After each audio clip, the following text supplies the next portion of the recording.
Les prix des billets de train sont maintenant souvent plus chers que ceux des billets d'avion. Et pourtant, la SNCF nous promet qu'ils sont tous en baisse. Seulement, l'INSEE, elle, nous dit le contraire. Mais avant de vous parler de tout cela, j'aimerais répondre à la remarque que m'a fait Micheline. Micheline et Train, elle m'a fait une remarque sur une de mes précédentes vidéos où j'accusais certains agents de la SNCF de prendre en otage l'ensemble de la population pour satisfaire à des intérêts corporatistes. Et elle me dit que je ne me rends pas compte qu'elle a un métier difficile. Elle, par exemple, elle travaille au moins 2 heures par jour. Ah oui, c'est sûr, Micheline, 2 heures par jour à la SNCF, c'est ce qu'on appelle être hyperactif. Vous-même, si vous avez des remarques à me faire, n'hésitez pas à les faire dans les commentaires. Bonjour et bienvenue dans cette nouvelle vidéo de Draw My Economy. Comme toujours, si vous n'êtes pas abonné, je vous suggère de le faire et de cliquer sur la cloche pour être prévenu lorsque je sors une nouvelle vidéo. Pat adore à voyager en train. Pas très loin, il aime pouvoir faire des week-ends un petit peu à la campagne ou partir pendant des vacances à la mer. Et à chaque fois, il utilise la SNCF. Seulement, depuis quelque temps, il a l'impression que le prix des billets de train augmente énormément. Et ça commence vraiment à l'agacer. Alors, il a bien entendu ce que Garcin avait dit.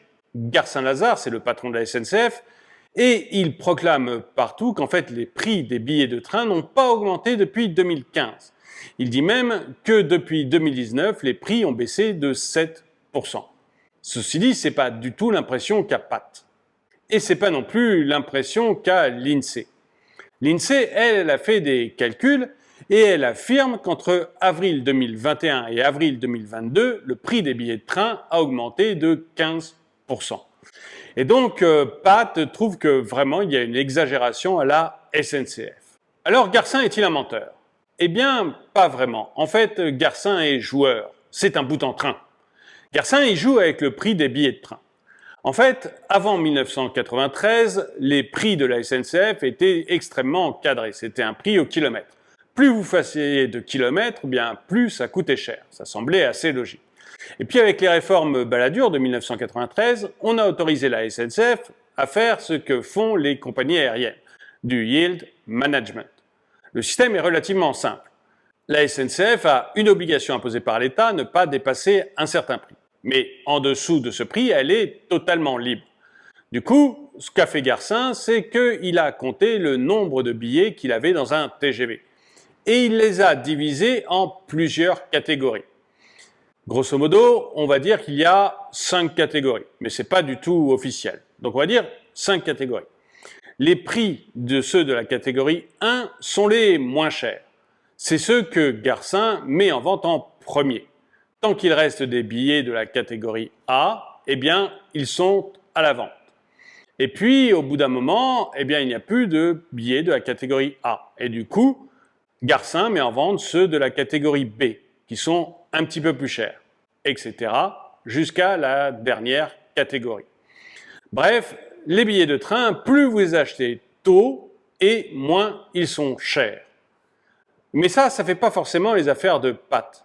Parce que ce que Garcin appelle une réduction énorme des prix de la SNCF, c'est vrai donc pour ceux qui achètent leurs billets en premier, ceux qui achètent très tôt.